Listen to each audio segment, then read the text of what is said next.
Good afternoon and welcome everyone to our online information and support session. My name is Kathleen Helgeson and I'm the coordinator of the Patient and Family Resource Center. We spend a third of our lives sleeping, and yet for many of us, we compromise its quality, we defer it, and we minimize its importance, and sometimes we just plain struggle with it. So I'm joined today by two experts in this field, Dr. Eleni Giannulli and Dr. Sheila Garland, who will be sharing their knowledge about why sleep is important, how cancer changes it, and what we can do to improve it. We are very pleased to offer this session with the generous funding support of the Cancer Care Manitoba Foundation. I'd also like to acknowledge that we're meeting from all regions in Manitoba, the traditional land of the Anishinaabe, Cree, Ojibwe, and Dene people, as well as the homeland of the Métis Nation. It's important for us to foster inclusivity and reconciliation and encourage others to do the same. Before we continue, there are a few basic Zoom features I'd like to explain. You'll notice as an attendee, your microphone and your video are turned off. If you have a question for our guests at any time during the presentation, just click on the Q&A icon at the bottom of your screen and type your question. You can also choose to ask that question anonymously by checking the Send Anonymously box before you click on the blue arrow to send. My coworker, Ellie, is also here off screen and will be helping manage your questions and comments as they come in. If you have a technical concern, you can also type that into the Q&A and Ellie will answer your question privately and try to assist you. So welcome, Dr. Giannulli and Dr. Garland. Thank you for joining us today. We're going to begin our discussion today with Dr. Giannulli, who is the assistant professor in the Department of Internal Medicine at the University of Manitoba, Max Rady School of Medicine, and practices as a respirologist and sleep medicine physician. Dr. Giannulli was instrumental in the establishment of the Sleep Disorder Center in 2008 and has served as its medical director since then. Her work involves training of sleep lab technologists and also sleep physicians who have now gone on to practice sleep medicine throughout the world. Thank you for being here today. Dr. Giannulli, can you tell us how you became interested in this area of medicine? Yes, hi everyone. Although I don't see you, thank you, Kathleen, for the introduction.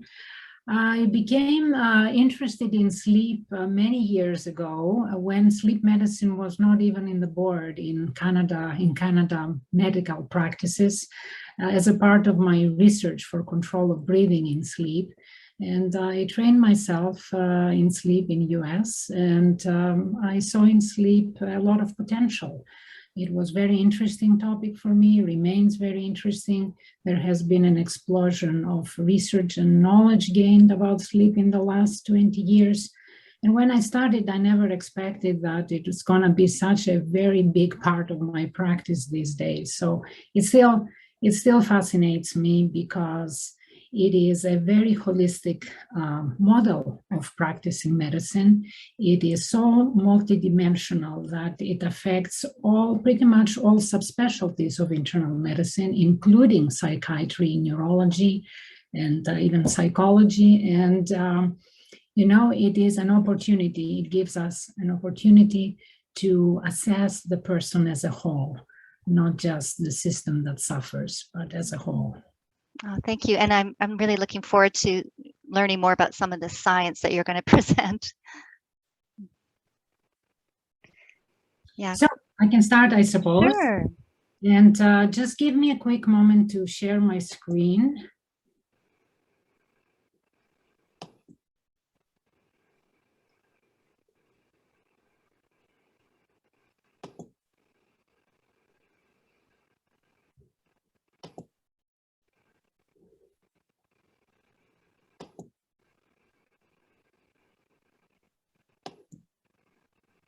So is this visible to people? It is. Yeah, perfect. Thank you. Great. So I will start with, in my presentation, I will keep it a little bit more about the science of sleep. I hope I will address some issues about some questions, usual questions about how our bodies regulate our sleep, how sleep changes as we age, how much sleep adults need. why sleep or the lack of it is important for our health. And hopefully I'll have some opportunity and time to touch a bit common sleep disorders and sleep and cancer. I'm usually always late in my presentation, so bear with me. I hope I'm not going to put you to sleep and maybe enjoy some of the items here. The more practical parts of how to deal with insomnia will be covered by Dr. Garland. But definitely, I'm happy to respond to questions about treatment issues as you see appropriate. So let's start with what is sleep. It seems that not much is going on when we're sleeping, observing from outside, but actually it's a very complex state. It's a reversible state, so we sleep almost seamlessly in normal circumstances, from wakefulness to sleep and from sleep to wakefulness.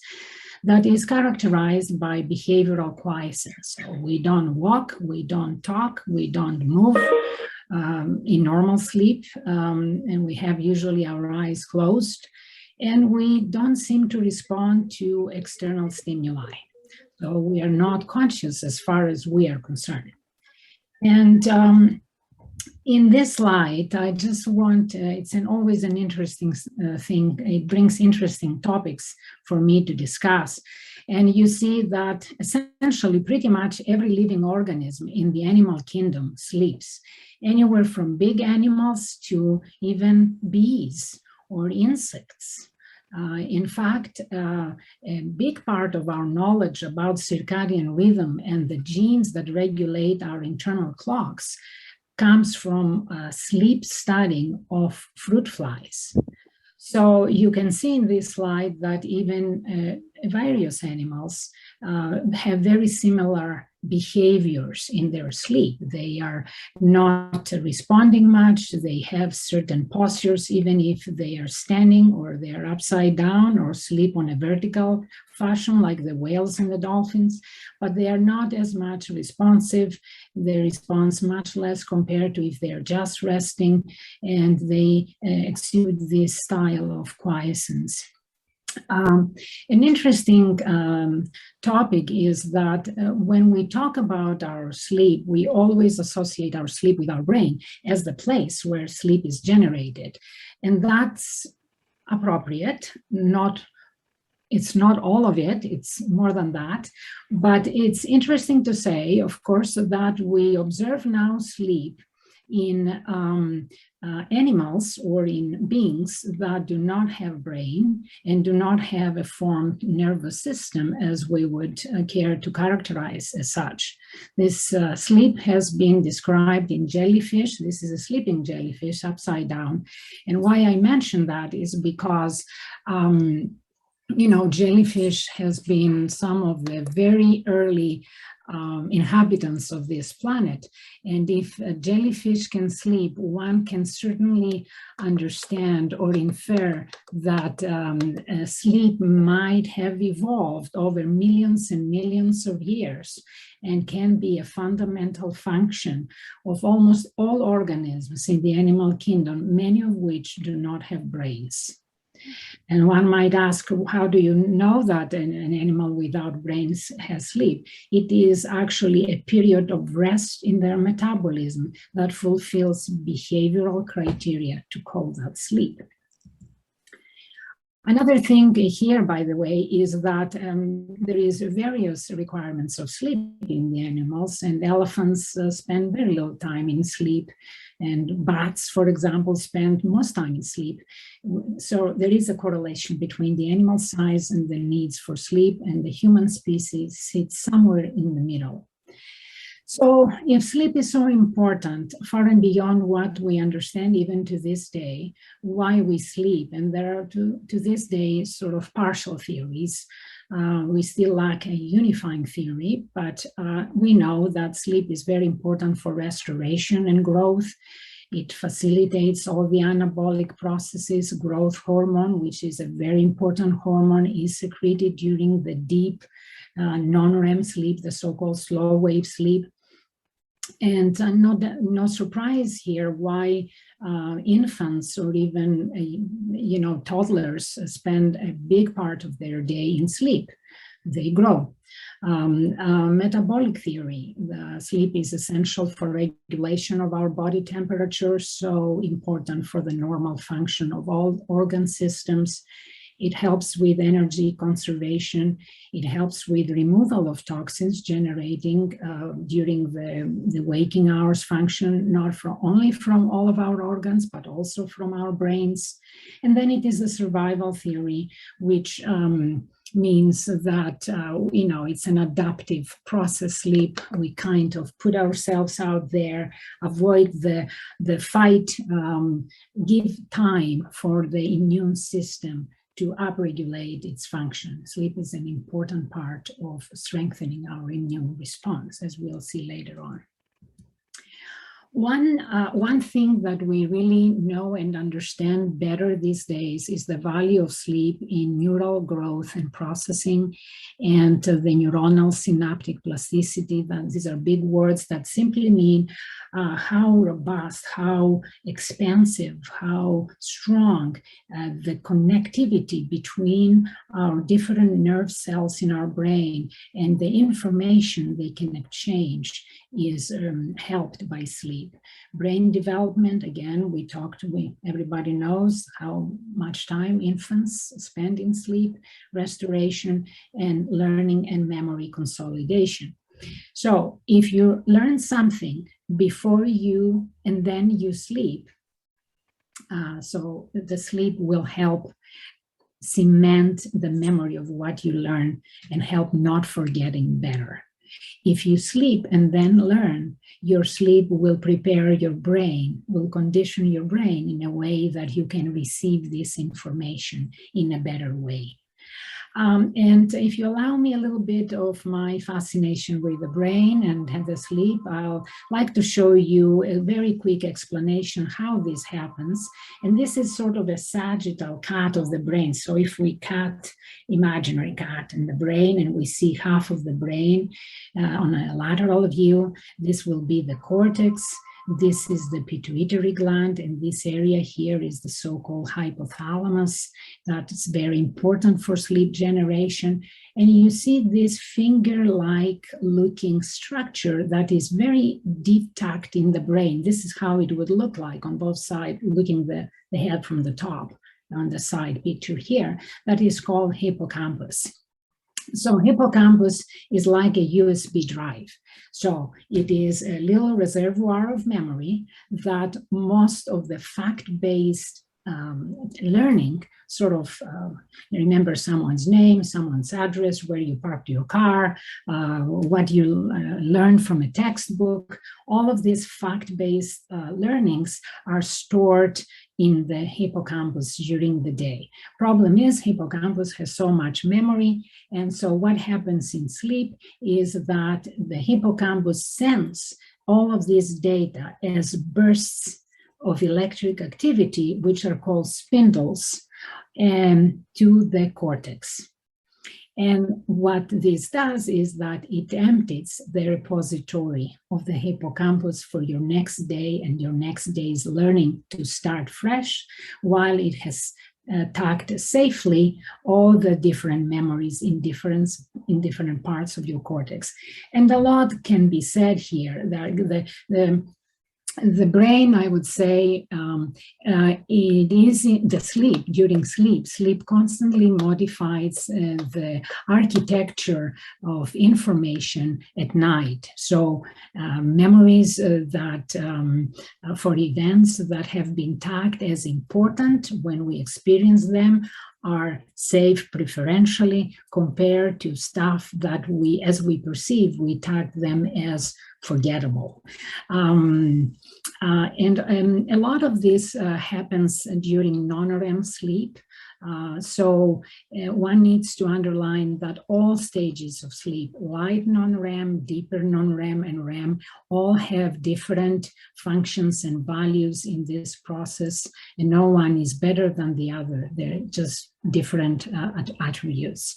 The interesting is also that the brain handles the memories from motor skills in a different way. So they are shifted more to more lower kind of brain functions, so they become more instinctual. So practice makes perfect, I would say. It's practice followed by a good sleep that actually makes perfect, and that's about the motor skill related memories. REM sleep, a paradoxic sleep stage, is more involved in autobiographical or emotionally loaded structures. So with that, we can move forward to the next big concept, which is how our brains know when to sleep and know when to wake up. And there are two main factors for this. The first one is what we call circadian rhythm, and that is an alerting force in the brain, and it is generated by this tiny structure here that we call suprachiasmatic nucleus, or SCN, and supra is sitting above, chiasmatic above the crossing of the optic nerves that start behind your eyes. So that's imaginary here, where it could be. That's the area of the hypothalamus. And this little pacemaker here sends constantly its signals to all parts of the brain, but also the whole body, regulating not only sleep and wakefulness, but also a variety of physiologic functions. A whole bunch of hormones are dependent on their ups and downs, the regulation, how much urine we produce, when we eat, drink, our blood pressure, our cardiovascular system tone, a variety of on our metabolic rate, our body, core body temperature regulation. So essentially, it's the big conductor of the bigger picture of our physiology. We are rhythmic beings, and we live in a rhythmic universe or a planet, so to speak. And sometimes we don't see all the rhythms. So we have a ton of pacemakers in our body. We have the respiratory, the cardiac pacemaker, that they beat and they send signals in a much faster rate. We have clocks even in our cells in a way. But all of this is under the conducting wisdom of this SCN, okay? 20,000 neural cells in that little place. The whole brain has about 100 billion cells, so small but mighty. It also regulates behaviors in the sense of moods and sometimes in emotions. An interesting caveat is that when they see the Olympic record breaking, they find that most of the records have been broken at the times where our circadian rhythm, the alerting signal, is at its peak, sort of late in the early afternoon kind of time. And even births and deaths in total seem to follow also a circadian rhythm of that sense. So why it is called circadian? It's called circadian because of circa, meaning about, diem for day, almost 24 hours. What this means is, let's say we're all going into a cave and we live there, we have enough food and space to move, but we're not exposed to light, no light. We will still have the up and down of wakefulness and sleepiness and sleep. Our hormones and our physiology will follow still a rhythm, and that rhythm will be about 24.2 hours. Hence, it's not exactly 24 hours, it's 24.2 hours, but then we have the external stimuli, most important.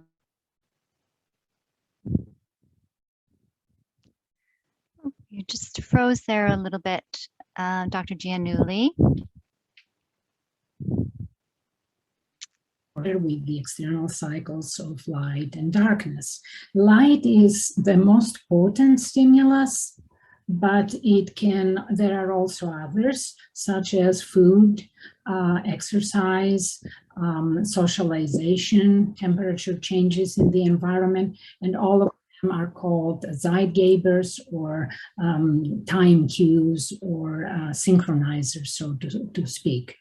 So as we age, of course, there are some changes, some degradation here that makes our the robustness of our circadian rhythm a bit less so, but that can contribute to poor sleep in elderly people. But there is also the effect of not enough exposure to proper external stimuli. A lot of elderly people, especially institutionalized, have very little exposure to bright light or exercise. And not to mention, of course, there are cataracts, there is macular degeneration, and so on. Now, as you can see, when there is light and it activates this sub-SCN, that place here sends inhibition to the pineal gland that is responsible for the secretion of melatonin. Coming dusk, this activation becomes less, and therefore pineal gland is free to release melatonin, which is called the hormone of darkness, because it really says to the brain and the rest of the body, it's dark, guys, it's time to sleep. So melatonin corrals the sleep-related regions in the brain and the chemistry in a way to start the sleep, but itself is not involved in the sleep race. Hence, it is a weak hypnotic. Dr. Giannulli, I do have a question just about the aspect of light being kind of the main signal. When you're talking about light, are you talking about sunlight or just light in general? And I'm curious about northern climates and lack of exposure to natural sunlight in some places, and how that impacts on the circadian rhythm. Well, light in general, I mean, sunlight and artificial light, if the sunlight is not enough. For the regulation of the circadian rhythm, we don't necessarily need extremely bright light. I mean, but certainly having enough exposure in the day after we wake up, that's where the importance of bright sunlight.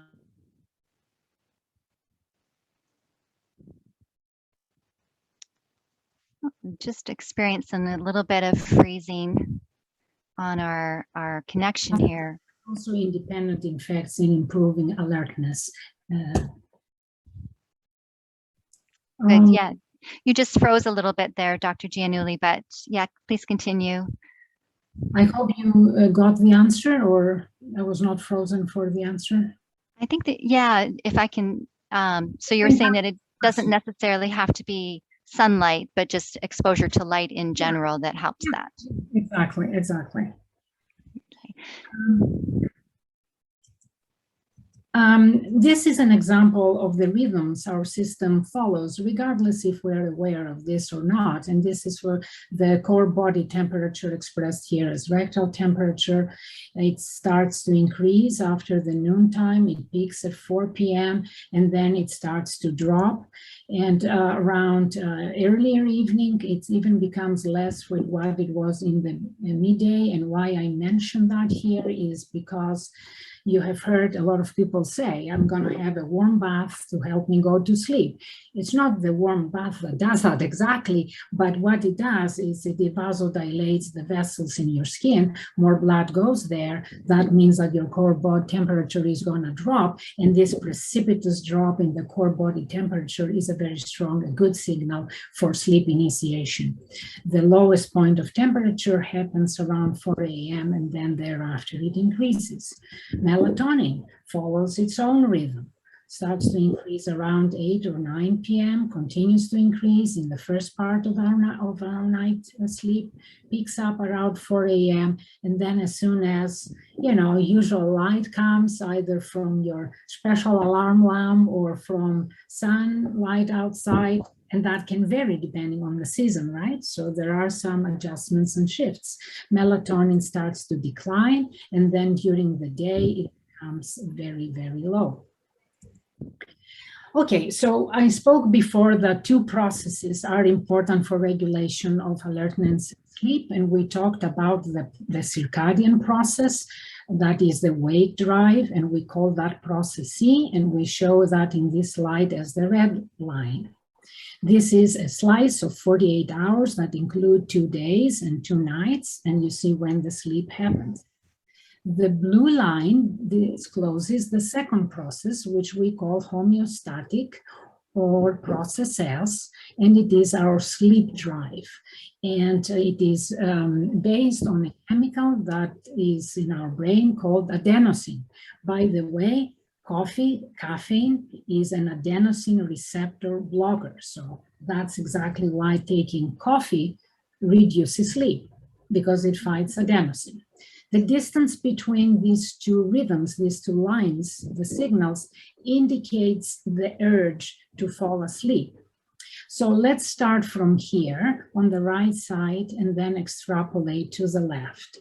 At some point around 4 or 5 a.m. or so, your circadian rhythm at night in your sleep starts to gradually increase, okay? Usually around 5 to 6. And imagine that as a band of music that approaches from distance. And gradually it starts to increase, and keeps increasing during most of the day, peaks around, 4 a.m. or 4 p.m. or so. So let's say, take this point here, it is 11 a.m. and you have been awake for a handful of hours, so your adenosine build has not been that much. Adenosine builds the more awake. So the longer time we're awake, the more adenosine is produced in our brain. So at this point, you have the upswing increase of the alerting force of the circadian rhythm, and not so much adenosine to battle with this. So that means you, under normal circumstances, you could enjoy this natural state of alertness we have during our day. The state is very different at 11 p.m., where the natural rhythm of the circadian is down. You don't have a lot of alerting force. And by this time, you're awake for 15 hours, pretty much, since you woke up. So you have built a ton of adenosine in your brain. So the difference between the two is a strong sleeping signal, forces you to sleep. What happens in sleep is a massive evacuation of the adenosine. It starts to decrease. And here we have the situation that, again, by around 7, 8 o'clock or so in most people, this adenosine is depleted. And fortuitously, we have now the band of the alerting music of the circadian rhythm coming in, and the two meet, and you have the perfect collaboration of little sleep drive, increased wake-up drive, and we naturally wake up. So let's talk a bit now about some health consequences of insufficient sleep. And I would start with cardiovascular effects.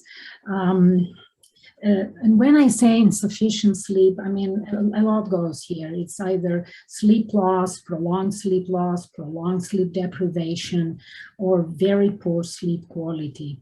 And there is a lot of observational data that show that there is a 3.5 increased risk of people with, I'll call that chronic sleep impairment, to have hypertension. And there is also high likelihood for heart attack.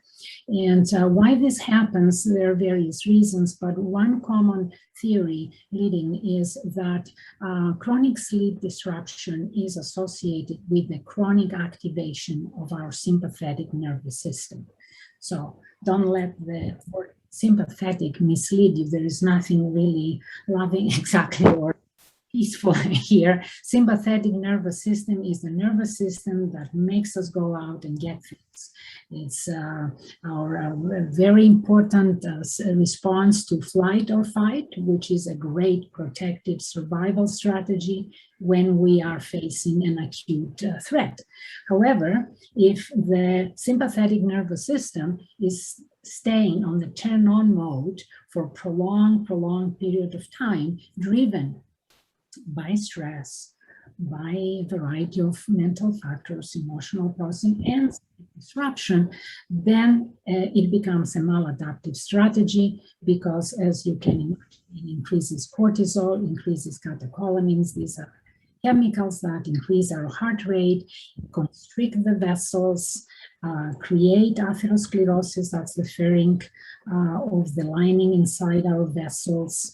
It changes insulin sensitivity, it decreases it, it affects the glucose metabolism in that way. So, you know, it contributes to chronic inflammation. And all of these things can understand why they can lead to high blood pressure and increased risk for heart attack or stroke.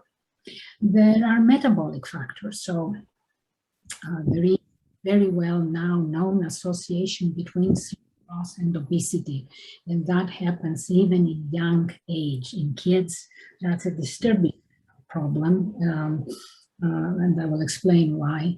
And this is a case of sort of physiologic jeopardy, because sleep loss can reduce the leptin levels, the appetite regulating hormone, and increase ghrelin levels, the hunger instinct hormones. So people with sleep loss, chronic sleep loss, don't feel satisfied with food. There is increased amount of food and calories, mostly with finger foods or sort of reward, immediate reward, high calorie, sweet and salty kind of foods. And there is also evidence that there is compromise of the impulse control in the brain, not just for food, for a lot of other things that is part of sleep loss. The result of this is that we have obesity, we have effects or increased risk for obesity, and it does affect also, the obesity is a risk factor for cancer, it is a risk factor for diabetes, and it is a problem. So sleep loss and other mental effects, you have not hard time now appreciating why sleep loss can lead to impairments in memory, poor performance for newly learned or other complex tasks, maintaining attention. When we lose sleep, we become cranky, we become irritable, we become listless, we have decreased positive mood, and we become more prone to depression and anxiety. There is a very tight link between anxiety, depression, and insomnia. There is increased sleepiness, which together with all of the problems in motor function can lead to falls, increased risk for falls, increased risk for accidents, motor vehicle or occupational, and there are some association data with increased risk for dementia. And if someone has a question about that, I have a special slide. We can talk more later about this later. Dr. Giannulli, I'm just curious if there's been any research specifically on sleep quality and brain fog that's associated with cancer.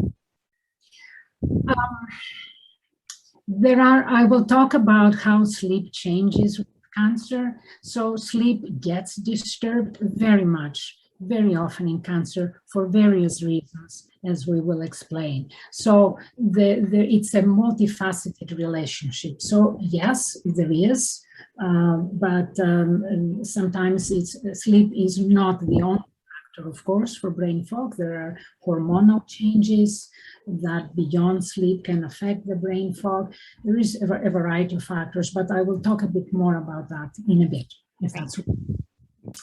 So the sleep loss and immune system, sleep is the space where the immune system really deploys a big weaponry from its arsenal to protect. And there is, when the common wisdom, I have a cold, I'm gonna sleep through it, it has some physiologic basis. And there is, even when we get a cold or a flu, we become sleepy, and that's sort of a natural way to compensate. And so we do have data in research actually that shows that people who are sleep deprived, young healthy people who slept for days, 4 hours or less, had much higher risk to be infected with flu. Compared to people, like 50% risk at least, compared to people who slept 7-8 hours, had 18% risk. There is also known research that if you are sleep deprived, You're going to respond less robustly to vaccinations for flu and hepatitis A or B. And I'm just waiting to see, of course, what the data will be with the COVID.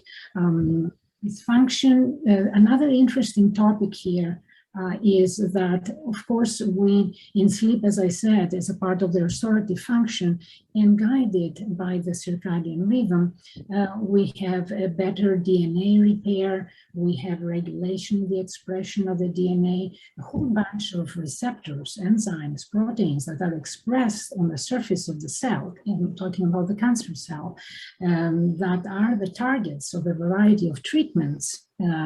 And follow also circadian rhythm. So when there is misalignment of our sleep with the circadian rhythm, when there is insufficient sleep, there is theories that can link why perhaps very disturbed sleep can contribute to increased cancer risk, at least in animal models. But in humans, there is not really a very solid evidence yet, but there is a lot of observational data. Nevertheless, WHO, as a result of what we have seen with increased risk of cancers in nighttime shift workers, has declared that nighttime shift work can be a probable carcinogen. And recently, Denmark was the first country to pay actually more compensation to women who had long-term nighttime shift in government posts, such as nurses or air flight crew.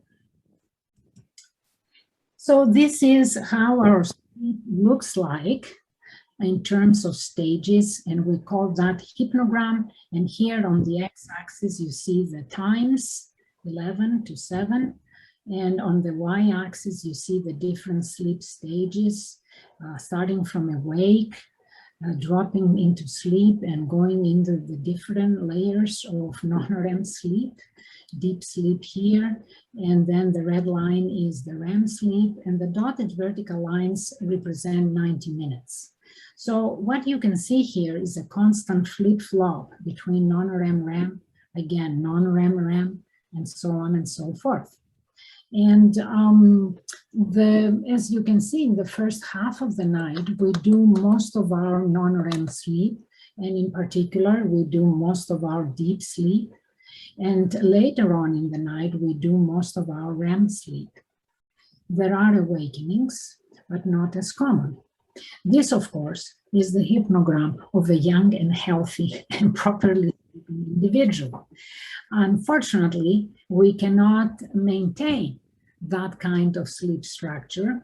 And in this slide, you see the difference between a hypnogram of a young adult on the top and the hypnogram of an elderly person on the bottom. And that's part of the blueprint. We cannot do a lot of things to change the fact that our slow wave sleep decreases. That's how it is. Someone in their teens or 20s have teens mostly have up to 20% of their sleep time spent in slow wave sleep, a baby even much more. But a person 70 years older, we're lucky if we get about with 7 or 8% at the very best. So you see some differences. The slow wave sleep, it becomes less, it takes us longer time to fall asleep, and very importantly, there are very frequent awakenings. So the total amount of sleep reduces with age, it becomes more fragmented. And that's part of the structure, part of the robustness of the circadian rhythm, but part of a whole variety of other factors that affect the aging body. We might wake up for washroom more often. We might have more pain and aches. There is additional factors too. So the sleep efficiency, which is the amount of sleep we spend over the amount of time we spend in bed, reduces in adults, in elderly. But the REM here, as you can see, although it becomes more fragmented, still we don't lose much of REM in older age. The percentage of REM remains about the same, 20 to 25% in younger people, close to 18% or so, or even a bit more elderly.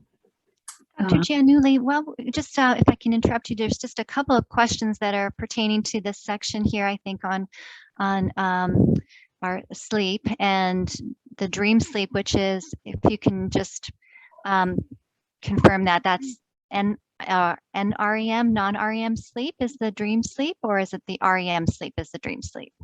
REM sleep, REM, is the dream, the stage of sleep where we think most of the dreams occur. Okay, so there was a couple of questions, one being about why we can't remember some of our dreams when we wake up, and another question asking about night terrors and I guess the incidents of acting out during dreams. Could you speak a little bit? And that's probably a whole presentation in itself, but well, it's a big question why we don't remember dreams. And really, I'll be completely honest, I don't think we know completely why we don't remember dreams.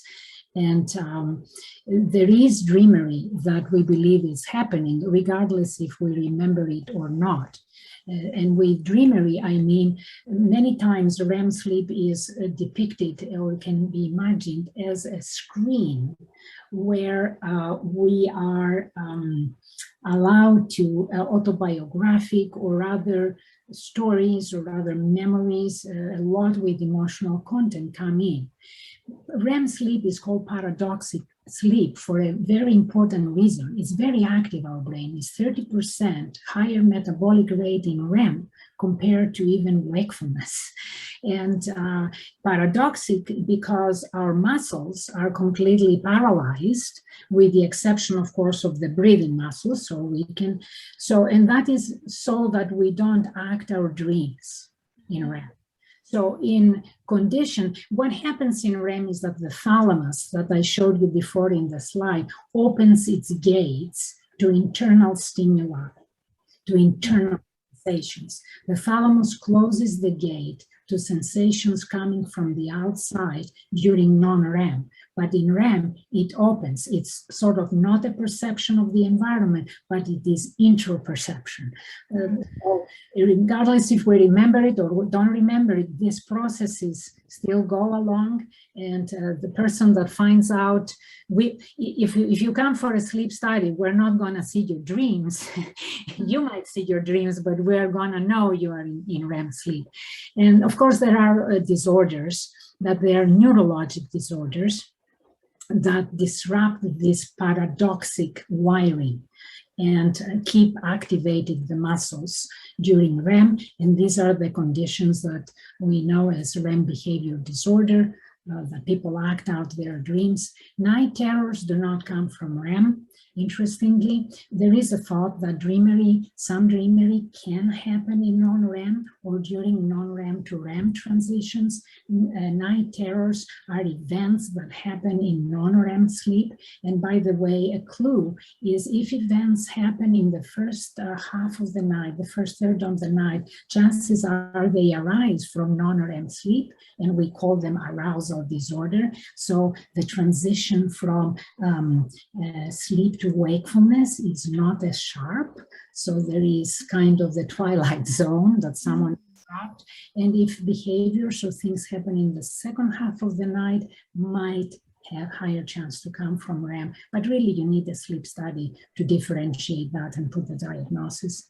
Thank you. Yeah, that's interesting. Yeah. Okay, so these are as far as we can tell from CDC, the sleep needs changes along the age, and you clearly see the newborn spends most of the day in sleep. School-age kids should spend 9 to 12 hours of sleep per day, a teenager 8 to 10 hours per day. And I seriously doubt, with the way our culture about sleep is and the way technology has penetrated our subconscious and our conscious, that this is followed. And the effects of this remain to be seen. But it's unfortunate because deal with a time of life where naturally our circadian rhythm has a little bit more delayed orientation, and then these kids have to wake up at 7 to go to school, so the candle is burned from both ends. And when they when one stays with the iPhone or the tablet, and there is this blue light emission from all of these devices, which selectively suppresses melatonin. And I told you what melatonin does. There is a very big disruption of misalignment with the circadian rhythm, and the stages and the follow-up of sleep will be problematic. And then it is abruptly stopped in the morning by the wake-up time, the way schools are based. And so this, no good news there. So for adults, most people need 7 to 8 hours of sleep, but I have to say that each person has a unique sleep requirement. So if we take what is normal sleep, how many hours normal people sleep normally, we will have a very wide normal distribution. And there are many people who are considered short sleepers and need 6 hours, 6.5 hours, and there are some who are long sleepers, so they need 9 hours. And long sleepers will probably get more easily in trouble. And this is genetically determined to a large extent. So the sleep requirements vary a bit also by age, by previous sleep amounts. And what I say is that sufficient sleep is a sleep duration that leaves one refreshed and alert for the day. And that for most adults is 7 to 8 hours a day. Okay, so now a few words about how cancer affects sleep quality. And I have to say that more than 50% of patients with a cancer diagnosis will have sleep problems. Many studies have found that 70% of breast and gynecological cancer patients, even survivors 5 years after, will still have problems, 70% or so with insomnia. And, there are also many patients, I think, with cancer and sleep problems don't bring their sleep problems in their forefront for discussion either. And there is a ton of reasons why cancer diagnosis and treatment can disrupt sleep, either due to pain or discomfort caused by the tumor, by a surgery, by the treatments. There's all sorts of drains sometimes, there are catheters, lines. All of this can be mechanical obstacles for sleep. There are the effects of the tumor or the cancer or the treatments for cancer.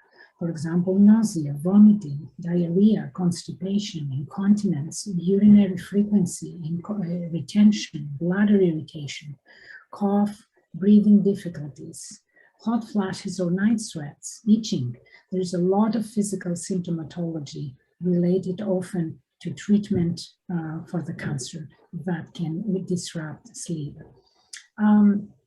Being in a hospital as a part of your cancer course is actually a big insult for sleep, because in hospital, the practices in hospital are not respecting sleep. I mean, the nurses seem to come at times that are strategically placed to interrupt your sleep. The noise, the hospital is a noisy environment. You share a room. There is a sense of insult in someone's dignity. There is stress, there is anxiety, there is worry, there is depression, low mood, all of these things that can activate the mind and keep it in a state of hyperarousal. And a lot of times patients with cancer, as they experience fatigue, they will end up sleeping all over during the daytime, and that can alone sometimes disrupt the nighttime sleep. And then we have the side effects of medications, and there are a ton of them. I mean, a common example is dexamethasone. Any steroid can cause insomnia. Tamoxifen, letrozole, to say some, that they cause hot flashes, night sweats. All of this can disrupt sleep. And notwithstanding, cancer can induce other sleep disorders, such as restless leg syndrome. Sometimes if there is a lot of weight gain centrally or around the neck, obstructive sleep apnea, parasomnias as a part of a lot of stress. It is a complex issue. So I think it is important that one can talk to their doctor about their sleep problems and have a comprehensive sleep assessment. With that, I don't only mean the symptoms of the cancer, the symptoms of the treatment of cancer, the medication effects, including even over-the-counter drugs, but also emotional effects of the cancer, the diet, the exercise, the caregiver routines. Some of the times that there are some red flags for symptoms that can allude to a sleep disorder, sleep monitoring, a sleep study might be needed. Sleep disorders caused by cancer or cancer treatment may be helped by focusing more on the treatment of those effects. And supportive care of the sleep may improve the quality of life and the ability to cope better with the cancer treatment and the effects. Now, I would like to go very quickly through some very common sleep disorders, and I will not talk about parasomnias or hypersomnia because we will need more time, but if someone has questions, I'm happy to answer. Dr. Giannulli, just before we continue, I just wanted to check with our audience that they are receiving my video completely. I lost my video there, and I do have your audio, but I'm just wondering if anyone else is having any problems seeing the screen, and if you are, just let us know in the Q&A if you can still access the Q&A. So I apologize for that if that's interfering. As I said, I have audio, but I just don't have any video on my screen right now. But it looks like my coworker Ellie still does. So as long as everyone else is okay, we'll just continue on. So I'm waiting to hear the okay. Yeah, as far as we know, Ellie. Let's see. Everyone says okay. Audio and video are good. So it's just my computer. Great, you cannot hide. That's good. We'll go along. I will not talk a lot about insomnia treatments. Dr. Garland will address that. I'm just going to make a few notes here. Insomnia, first of all, it is a symptom, and we all go through periods of insomnia given the right trigger. A divorce, a retirement, an overseas trip, an exam, all can take us into the land of sleep disturbance, which is a subjective complaint about difficulty falling or staying asleep, poor sleep quantity, inadequate sleep duration, waking up early in the morning and not being able to fall. All of these aspects, despite giving enough sleep opportunity, is a sleep disturbance. But the insomnia disorder or syndrome is sleep disturbance of the nature I described before, that is persistent 3 months or more and occurs 3 nights or more per week and is associated with daytime dysfunction that includes a variety of symptoms such as fatigue, sleepiness, low concentration, memory, headaches, GI distress, lack of motivation, all of these things we talked about before. And there is a feature of this persistent worry about sleep, the anxiety about sleep, that becomes also a factor, is factored in the genesis of insomnia. One thing I'm going to say is there are many ways that one can approach insomnia before automatically resorting to sleeping pills. That include sleep hygiene, environmental and education about sleep approaches, minimize stress, relaxation options, and cognitive behavioral therapy. And Dr. Garland will address all of them. When it comes to obstructive sleep apnea, oh, well, this is a very common condition in the general population, and there are some reports, interesting observational studies, that if you have unrecognized severe obstructive sleep apnea, maybe there is some increased risk for cancer, so data, but there might be some also effect in not responding as well to treatment, not get the most benefit of the treatments if the apnea causes a lot of drops of oxygen, because that's also an inflammatory condition. What is obstructive sleep apnea? This is the tongue. If we cut half in the face, And it is caused by a complete or partial, this is an example of complete obstruction of the upper airway. So the air through the nose or mouth cannot go down in the lungs. We call that apnea. If it is partly obstructed, but still some goes in, we call that hypopnea. And when we measure the number of apneas and hypopneas per hour of your sleep, we call that apnea-hypopnea index, and the normal number is 0 to 5. And if that number is more than 30, we say you have severe sleep apnea. So for the diagnosis of sleep apnea, we need a sleep study, either in a sleep lab or a home sleep study. And most of the times, patients will not say, I have symptoms of sleep apnea, but the bed partner will say, there is awful snoring, or I see him or her stop breathing, or I don't hear their breathing when they sleep. The patient might feel fragmented sleep or non-refreshing sleep, and sometimes daytime fatigue and sleepiness.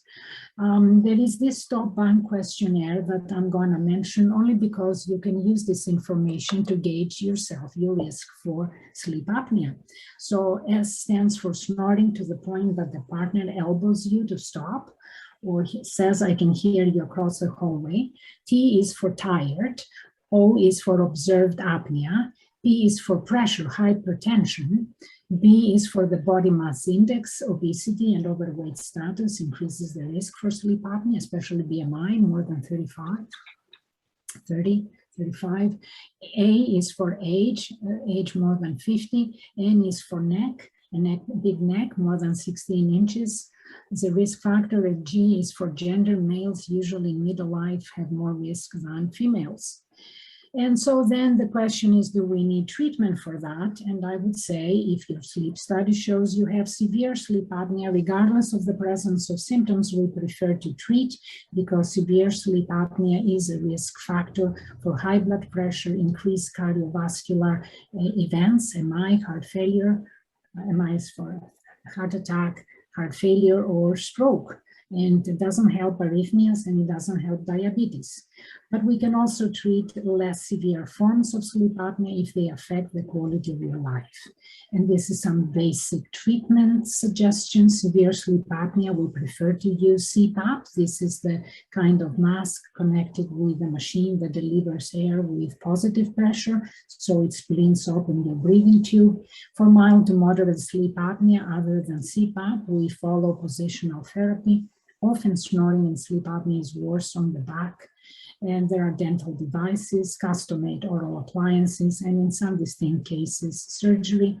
For most people, weight loss and avoid alcohol and sleeping pills, if possible, help. I have to say here, opioids do increase obstructive sleep apnea and cause central sleep apnea, which means that there is no stimulus from the brain to the breathing apparatus to take a breath, and can go completely unrecognized unless someone has a sleep study. Then we're going to talk a little bit about restless legs.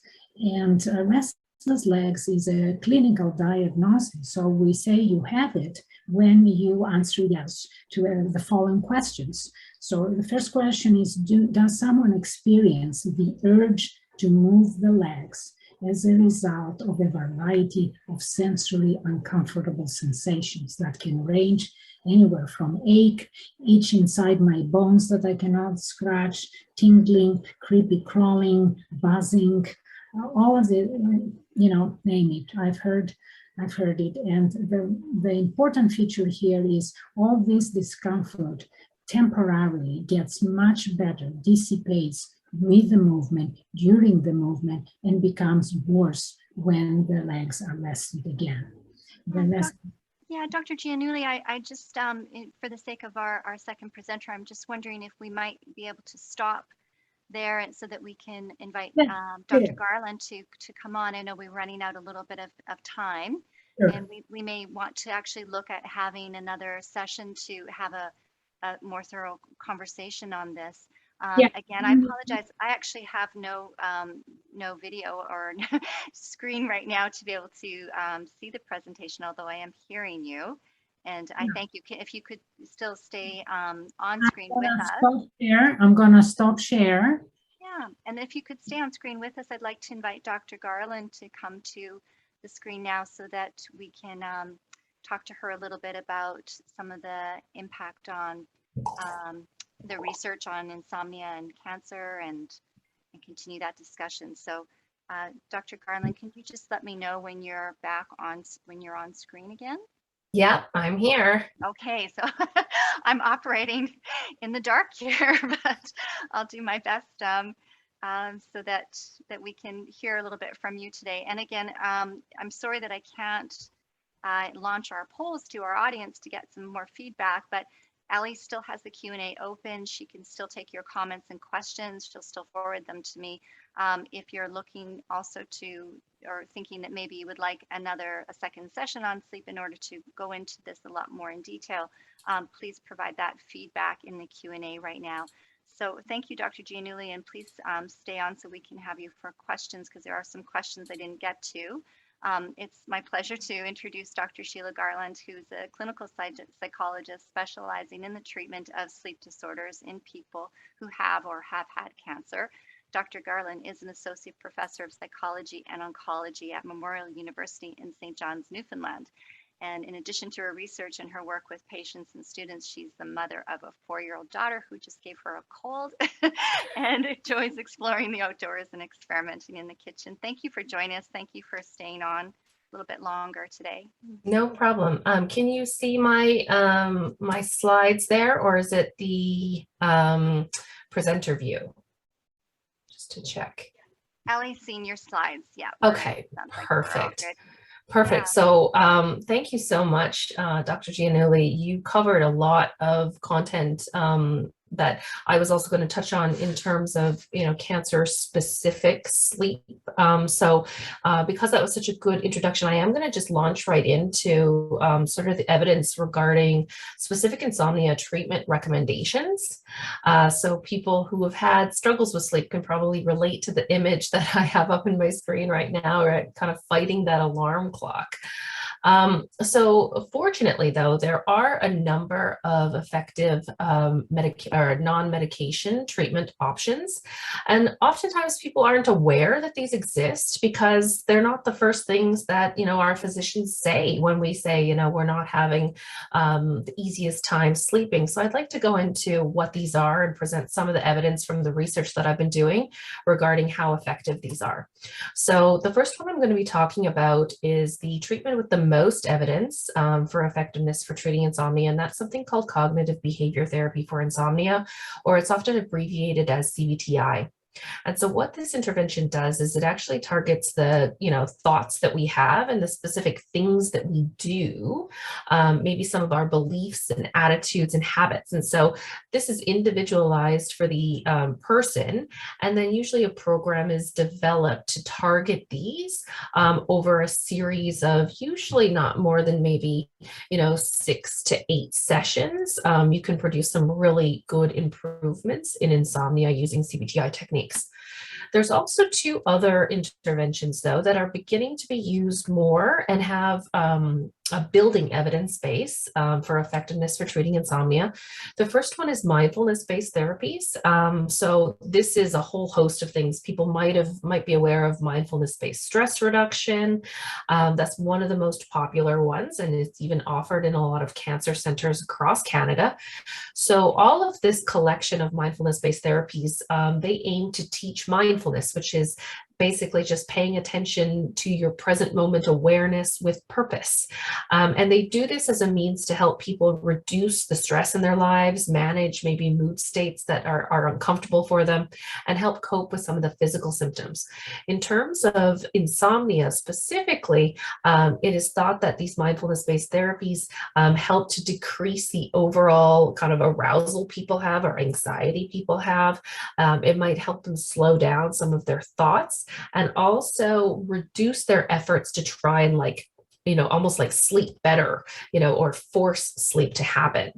And then also acupuncture. So this is one thing that I had to do the research in order to be able to be convinced that acupuncture would do anything for sleep. But as I'm going to show, there is increasing evidence that it does help improve sleep in various populations, including patients with cancer. The mechanisms are still being understood, but it's thought to either sort of help sort of balance people out in terms of their emotions by targeting specific neurotransmitters that are involved with sleep.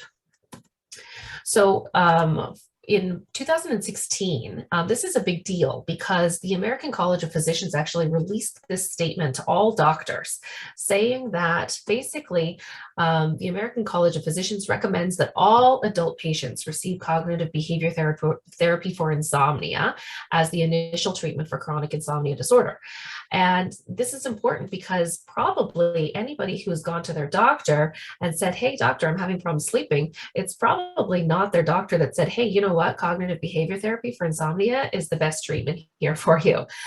So even after the American College of Physicians put this statement out there, there's still not a lot of uptake or information out there about CBTI. It's often the patients who are becoming educated and going to their physicians and saying, hey, doctor, I want to access CBTI, or how do I do this?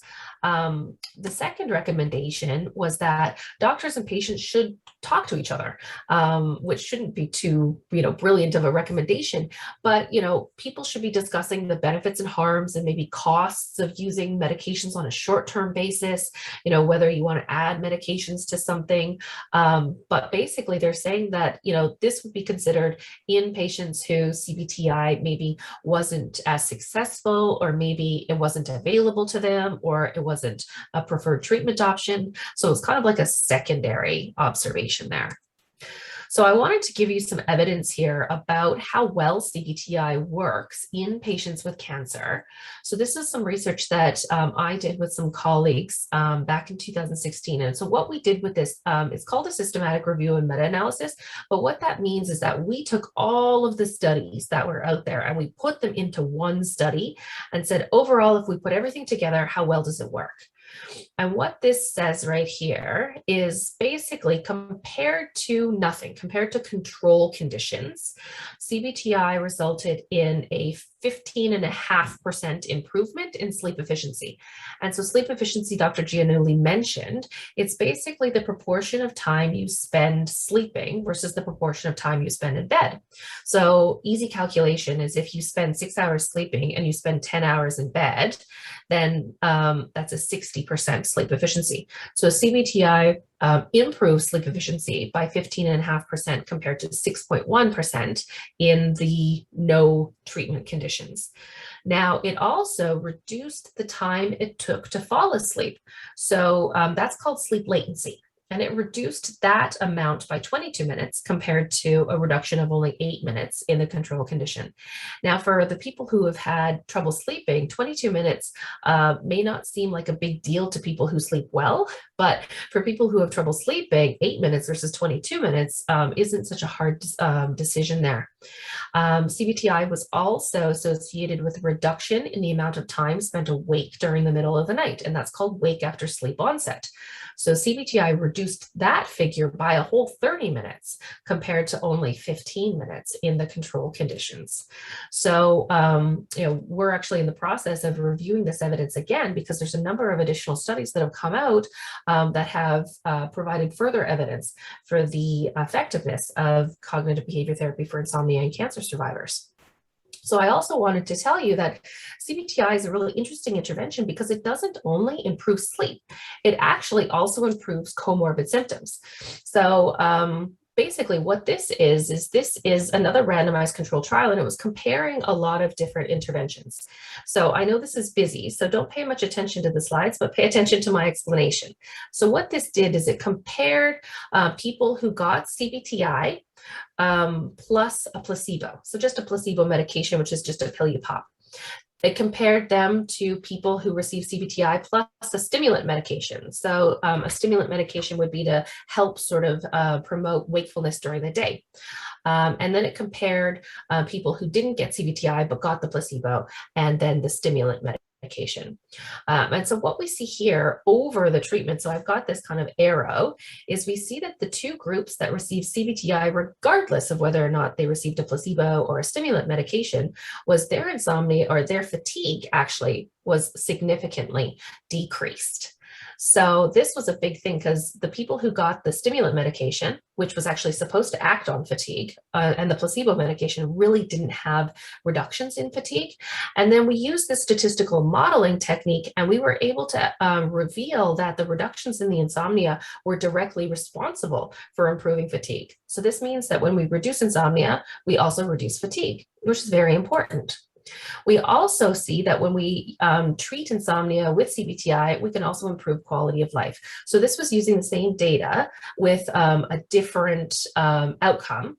And so what we see here, quality of life higher is better versus, the fatigue lower was better.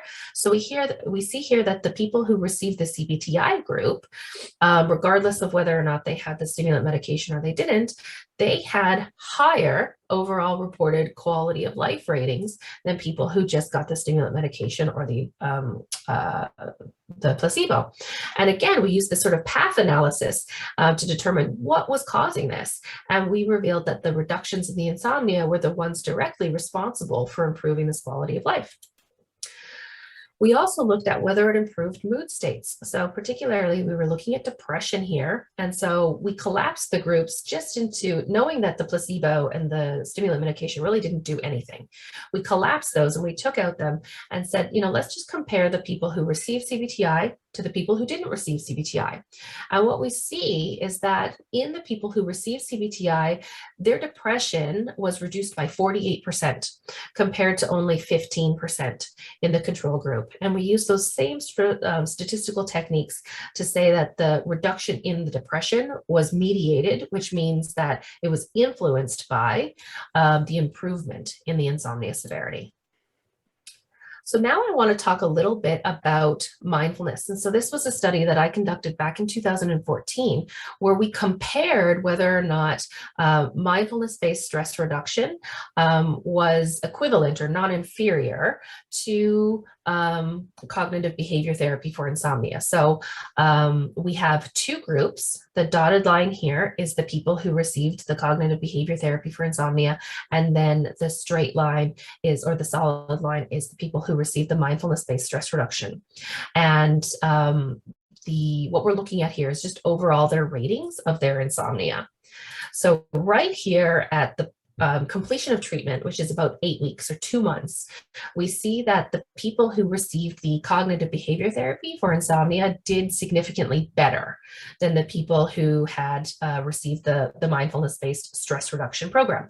So right immediately after the programs were completed, CBTI participants had better outcomes.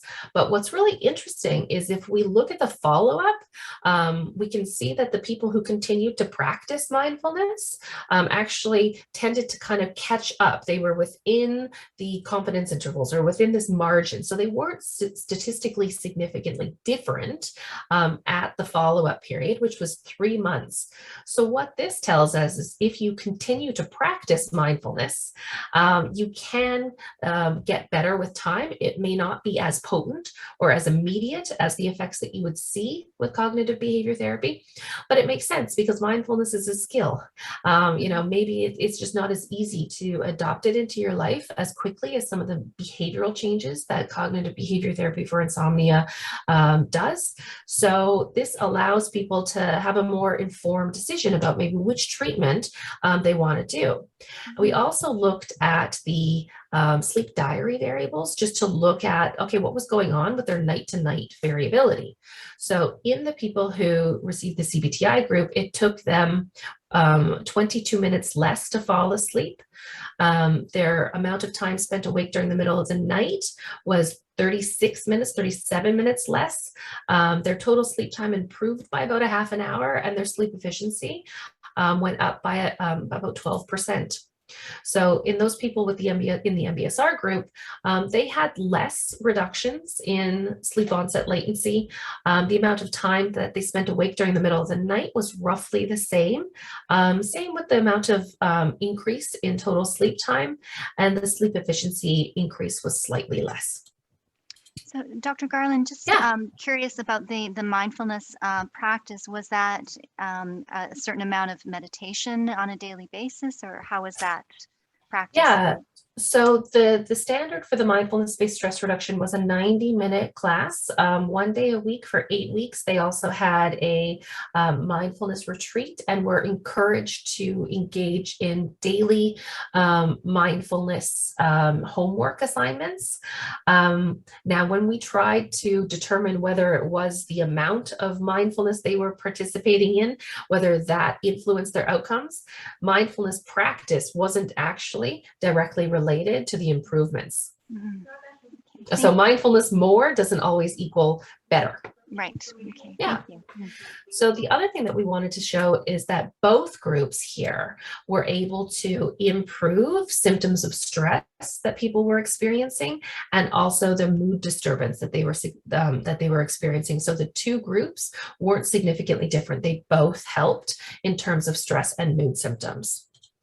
Now here I'm showing you some research that I just finished doing in 2019, where I compared, again, cognitive behavior therapy to acupuncture. So this is, I guess, kind of what I do, right? I just compare things, but it helps people make choices, right? So here we've got treatment again. Over 8 weeks, people were assigned to either acupuncture or cognitive behavior therapy. So, and what we were looking at is, how well do they compare against each other? So we see here that the solid line is acupuncture and the dotted line is the cognitive behavior therapy. So immediately post-treatment, we see that the cognitive behavior therapy had a greater reduction in insomnia severity of like 11 points versus 8 points in the acupuncture group. So this was a statistically significant difference between the two. But interestingly, though, we have evidence that a clinically meaningful change in insomnia is about 8 points. So acupuncture was able to produce a clinically meaningful improvement in insomnia, even though Cdti improved more. And what's also good is that up to 20 weeks post-treatment, or post-study entry, the changes were maintained, which means that it's a durable improvement. So we also looked at some of these secondary outcomes, like, how long it was taking to fall asleep. And we see here that the Cdti group had an overall reduction of 27 minutes in the time it takes to fall asleep versus, 10 minutes, 11 minutes in the acupuncture group. The amount of time, takes, or the amount of time spent awake in the middle of the night was 35 minutes versus 26 minutes in the acupuncture group. But the acupuncture group actually had a longer or a greater increase in total sleep time. So 61 minutes in the acupuncture group at the completion of treatment versus 35 minutes increase in total sleep time. So there were some differences in how these two treatments influenced secondary sleep outcomes. When we look at secondary symptom outcomes, similar to the trial that I did comparing CBTI to the mindfulness-based stress reduction, we didn't see any differences. We looked at anxiety. Both treatments reduced anxiety. We looked at depression. Both treatments reduced depression. Both treatments reduced fatigue. And both treatments reduced or improved both physical and mental quality of life. So when we look overall at the research summary, we know that people enter treatment with insomnia symptoms and sleep problems. We know that insomnia symptoms can worsen or be worsened by other symptoms, and that once they're developed, they tend to persist. They don't tend to go away on their own. And so right now there's evidence for CBTI has the strongest evidence, but there is emerging evidence for mindfulness-based interventions in acupuncture. And engaging in these interventions can also improve other symptoms. So I do have some concrete tips for each of you based on the information presented by Dr. Giannulli. I have some rules, and this is when I work with patients. This is, you know, I'll be presenting these in the same way that I would when I work with patients myself. So it's important to entrain your circadian rhythm, which really means strengthen it to be predictable. So you can do this by waking up at the same time, regardless of how many hours you sleep, and including on weekends. So doctors often give incorrect advice that they tell you to go to bed at the same time every night. It's actually more important to wake up at the same time every day because of the sleep drive that Dr. Giannulli presented. That sleep drive starts building from the time you wake up to when you go to sleep, when it starts discharging, right? So it's actually more important to keep your wake up time consistent than it is to keep your bedtime. And because we know that light is one of the most powerful psych-givers, you want to ensure you have morning light exposure for at least 30 minutes within about 1 hour of waking. And if you can also keep other anchors for your circadian rhythm, like eating and exercising, if you keep them regular, that can also help. So each of you guys can use your sleep drive to your advantage by doing some simple math. You know, if you take a look at your typical sleep duration, so let's say, for example, you know, I sleep 7 hours. And if I want to wake up at 7 o'clock in the morning, I'm going to decide, okay, my wake up is going to be consistent, 7 o'clock in the morning. And then I subtract my sleep duration from my wake time. So if I'm a 7-hour sleeper, I want to wake up at 7 in the morning. I go backwards 7 hours, and then I have a pretty reliable estimate of what time I'm likely to fall asleep, which would be midnight. What happens with people when they get cancer, you know, something like that happens where they need to adjust their schedule, a lot of the time, the first thing that changes is the time that they wake up in the morning. So they'll say, oh, why do I want to get up at 7 o'clock in the morning? You know, why don't I sleep in? So they start sleeping in until 8, you know, or 9. And then they expect to fall asleep at the same time as they have been, or maybe, you know, that's the time their partner falls asleep, or that's what time their favorite show ends, or something like that. But then they find that they're having trouble falling asleep. And it's because they have, in most cases, extended their wake up time. And that has resulted in an extension of when they're likely to fall asleep because they don't have enough sleep pressure built up. So there are a number of behaviors that you can change that weaken the sleep drive. Spending excess time in bed, going to bed earlier, trying harder to sleep, trying to catch up on sleep by napping, sleeping in on weekends. I also talk about dozing because people will say that they don't nap, but then when I ask them, well, what about dozing? They go, oh, well, you know, I kind of doze before, you know, as I'm watching TV or something, and dozing can also be detrimental to your sleep drive. The sleep better rule number 2 is designate a clear your head time. And this is what I consider to be sort of the time that you'd spend in bed thinking about things, the time that those thoughts would steal from your sleep. You want to give your body and mind time to process those thoughts earlier in the day so it doesn't steal from your sleep. A lot of these are things that people don't want to think about, but if you don't think about them during the day, it's likely that they're going to come up at night. So designate this time, and then if you have given it time, then if it does come up, you can remind yourself that you've already dealt with it. Importantly, you want to establish a 90-minute or 60 to 90-minute buffer zone before your intended bedtime. So if I know that I'm likely to fall asleep at midnight, you know, about 10:30, I'm going to start winding down. I'm going to dim the light to help with that melatonin production. I'm going to do things that are relaxing, sedentary, pleasant, and importantly, again, to help with that circadian factor is, you know, not using backlit devices at this time. My 4th rule is don't spend time in bed trying to sleep. So I say sleep effort is really the enemy, because as soon as you try and force sleep, you get frustrated when it doesn't happen naturally. So if you're not asleep within 30 minutes, or you find your mind turn on, you get frustrated, get up and go somewhere else. I use the phrase get up, give up. So get up and just say, oh, okay, well, I'm not going to try to sleep. I'll just wait for sleep to happen again. And you want to do things during this time that you're awake that are going to not influence or negatively impact your ability to fall back asleep. So going back to doing things that you would do during your buffer zone. So, read, do something pleasant, sedentary, non-stimulating, in dim light. It's not the time to look at your phone and scroll through Facebook. It's not the time to work. If you get up, if you wake up too early, what that can do is it can actually start to entrain your circadian rhythm to wake up at that time. So you want to keep all of those signals consistent with being asleep and not being awake.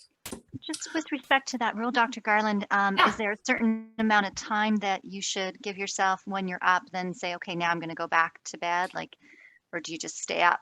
It's not based on time. It's based on how you feel, right? It's based on, am I likely, once you start to kind of find your head bobbing again, then it's time to return back to sleep. What happens is if you are laying in bed doing other things than sleep or sex, your bed can eventually be conditioned, or a habitual relationship can develop that will make your bed actually be a trigger for thoughts and thinking and arousal. So if you repeatedly pair your bed with things other than sleep or sex, like thinking, working, planning, worrying, ruminating, then you can be falling asleep on your couch, super tired, and find yourself when you go to bed, oh boy, your mind turns on and you start thinking. If you've experienced that, then what that means is that there's this conditioned relationship that's been established between your bed and thinking. We want to break that. So you don't want to be doing anything in bed that is not sleep. So if you're not sleeping, it's better to be out of the bed doing things, because if you're in bed and you're trying to sleep, you're frustrated, you're getting, stressed about the impact of your your lack of sleep on your next day's function, that's just worsening that relationship, and we don't want that. So that's where I come into sleep rule number 5, which is really don't stress about a poor night's sleep. What typically happens is when you don't fully discharge your sleep drive, the next night, as long as you don't do anything to try and eliminate it, so you don't nap, you don't sleep in, your drive for sleep is going to be super powerful. So we know that the more powerful your sleep drive is, the faster you go into that deep sleep that Dr. Giannulli was talking about, the longer you spend in that deep sleep, and the more restorative your sleep is. So that's why, don't stress about a poor night's sleep. That stress is what can actually make it happen again. All right, because you're like, okay, I really need to sleep tonight. I didn't sleep last night. So you put extra pressure on yourself. So emphasize the ability to cope with the effects of poor sleep. So I've gotten through it before, I'll get through it again. And a lot of the times, getting the support to help with this is where you need to go. So I wanted to mention these are 2 nice workbooks that our Canadian colleagues have developed. So these are available online. So we do have one of those in the library too, actually. Good. Yes. So library resources or online, you can definitely get those. So thank you. I caught us up here, I think. Yes. You're very speedy. Well, that's great. We have some time for questions, and unless anybody has to leave right now, we invite you to stay and provide some questions for our speakers. So there is a question about blue light glasses. If either you or Dr. Giannulli want to comment on that, do they work? I would say it depends on the purpose with which you're using them for. If you're using them to help you address insomnia or arousal, what can happen is people can use them. So they try and think, okay, well, I'm going to use the glasses so it doesn't impact my melatonin levels, but the impact of being on their screens or devices can activate them and, get their mind really going. So that can still make it hard for them to fall asleep, not because of the light, but because of the hyperarousal and the activation. If you're using them for shift work, or if you're using them for another purpose, that's great. But if it's for helping you sleep, maybe not so much. I don't know, Dr. Giannulli, if you have some thoughts. I agree with that. I have caught myself in using the orange goggles to allow myself to give myself a sneaky permission to stay and work longer in my laptop, and it didn't do the trick. So it's okay to know and use them, but it will not obviate the need to do the steps that Dr. Garland mentioned: allow the buffer zone, respect the sleep timing, and all of these things. Yeah. So one person had commented that they routinely wake up at 4 a.m. And do you think that in that case that they should stay in bed for 30 minutes, or should they get up at that point? What would be your advice? So that's really common, and it actually coincides with the sleep hypnogram that Dr. Giannulli presented, right? Like, so around that time, we typically would have like an awakening. So I would ask kind of whether there is a trigger for that awakening, if it's going to the bathroom, if it's pain or something like that. Sometimes if you eliminate the trigger, it can help you fall back asleep more quickly. I would say that if your mind turns on and you start thinking about things, that can sometimes be the decision maker on whether or not you get up. If you find sometimes people will like have this relaxing kind of like dozing in and out of that, lighter sleep and REM sleep in those earlier morning hours. And that can be just as restorative. But if you find yourself waking up thinking, getting frustrated, then that's the time to get up out of bed. And sometimes people find that even if they don't go back to sleep, if they're engaged in something pleasant and relaxing, like they're reading a book, it's a much better way to start your day than having had just spent 2 hours fighting with yourself, getting frustrated. It's like, okay, I read 3 chapters in this novel, right? And that's how I started my day, versus I have just like, I'm pissed off before I even like start my day because I've just been fighting with sleep. Struggling with it. Yeah, very well said. I have a comment here. I totally agree. I see that coming as an often problem in the sleep clinic. And what I would discourage is what many people do, which is take a second dose of the sleeping pill at 4 a.m. And that's really a risky behavior, because you might not sleep really all that great, but what you will carry during the day is this fog, this not really sharp attention, and you set yourself for worse failure, because you might sleep in, or you might not have the greater coordination to avoid falls or anything else, depending on the context, of course. So we don't have medications yet to be able to take at 4 a.m. that act very fast, and their half-life is supposed to finish their action by 7 or 8 a.m. So it's an issue. Can I just ask again, because I find this really interesting about sleeping pills and some of the research. What in terms of what are we missing from sleep? Like in terms of how sleep benefits us, what is missing when we take sleeping pills? We're not getting the same quality or kind of sleep that we would naturally. Is that the part of the issue or part of the concern? There have been some studies actually that address the effects on memory, learning skills, emotional reorganization of memories, and all of these things I mentioned in my talk after a naturally occurring sleep cycle and sleeping pills. And they found that although the person might say, I sleep better compared to when I don't take the pill, the benefits are not the same as with naturally occurring sleep. There are several studies out there that, it might be alarming to people who listen if they study, if they read about them.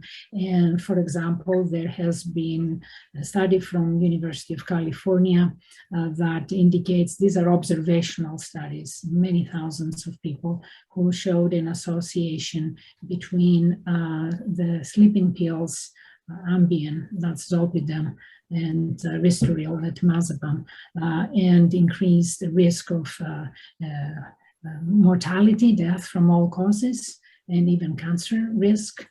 in people who actually the risk is almost increasing exponentially, like according to the number of pills, the dose that you are taking. However, I have to underline, if there is a lot of worry about this, that these are very observational data. They didn't make adjustments even to pre-existing medical disorders or even anxiety or depression. So it's not exactly, if you are taking a sleeping pill and you read this article, to have another source of stress to say, oh my God, you know, all of these bad things will happen. But it is a reason to, as Dr. Garland said, to have some informed discussion with your physician, especially if there are options that they don't carry side effects to the same extent that medications do. And one thing I have to say here is that we are wired to sleep. There is no way you can resist the force of adenosine for long. We are wired to sleep. It is a lot of things that we do, and the hyperarousal, the stress, all of these maladaptive little behaviors that when we start to do them, they don't seem bad, but over time, they can really push it not to the direction we were. But we are wired to sleep, and most people sleep. Not everybody, but a lot of people, about 20% of cases of insomnia we see in the sleep center, actually we call them paradoxical insomnia, because when we study their sleep, either at home or in the lab, they sleep better, they sleep well, they sleep reasonably well compared to their impression of not sleeping. So keep that in mind. Yeah. I would. I'm sorry, Dr. Garland, just a question, Dr. Giannulli, about trazodone. Is that a sleeping aid as well? Yes, it's an antidepressant medication, Okay. but in smaller doses also can have a sleep, can be used as a sleeping aid. Okay. Mm-hmm. Any concerns in terms of also using, is it similar in terms of not getting the same sleep benefits as sleeping pills would be then? I don't know that trazodone was one of the medications that have been studied in the particular study I'm referring to. Yeah, I have seen that from my experience with patients. I'm not opposed to sleeping pills when needed, but I think a concept of let's try this after we tried everything else is an important concept. Dr. Garland, you had a comment about that? Yeah. Yeah, and I would just say that, you know, like the short-term use of sleeping pills, that's what they're intended for. Like they're intended for times, you know, when you're in the hospital or in acute periods of stress. It's usually when they're taken for, you know, long-term that they become more of a challenge. So it would just be more about like the purpose and the intention that, okay, let's, you know, this is maybe a short term, and then we're going to move on to something else. Just something I had read, and if either of you could comment on it, and I thought this was interesting, that if you could see that sleep or look at sleep as and view it as an act of faith, that if we trusted that our minds and bodies can heal and strengthen us, that might be a strategy in order to let go and relax more easily when we go to bed. Any thoughts on that? So I would say that clinically, I work a lot with people who feel like their body has failed them. And this is so prevalent in people who have been diagnosed with cancer. And then when they feel like, you know, somehow now also my sleep is broken, right? You know, I can't sleep. So it is beginning to be able to trust your body again. So mindfulness approaches can also help with this. But the way that CBTI works, it works pretty quickly to be able to show people that they can sleep again. So we eliminate all of those sleep interfering thoughts and behaviors, and we work with the circadian rhythm and the sleep drive to make their sleep drive so powerful and their sleep timing so properly aligned that they fall asleep quickly, and then they begin to go, oh, I can sleep again. My sleep wasn't broken. And those experiences are so powerful to help sort of demonstrate that their body will work if they're the other factors are removed. Yeah. Any comments or thoughts on CBD oil? There's a question from one of our audience members. Will that help for sleep? There's not a lot of data about CBD oils or cannabinoids in sleep, really. The same as there is really very small and bit conflictory data about even chronic control of pain, you know? So I don't know the answer.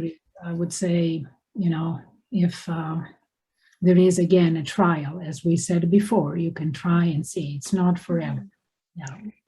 I would say that most patients will experience the benefit because they experience the reduction in anxiety. And, you know, that can help with facilitating sleep. I would also say that there's a powerful psychological placebo effect to sleeping medications generally, regardless. That's why, you know, some of the over-the-counter stuff, people will say, oh, yes, it works. Because what happens when you take something, regardless of what it is for your sleep, and you believe it's going to work, then you automatically stop trying to sleep. You just say, okay, I'll just wait for this to work. I'll wait for it to do what it does.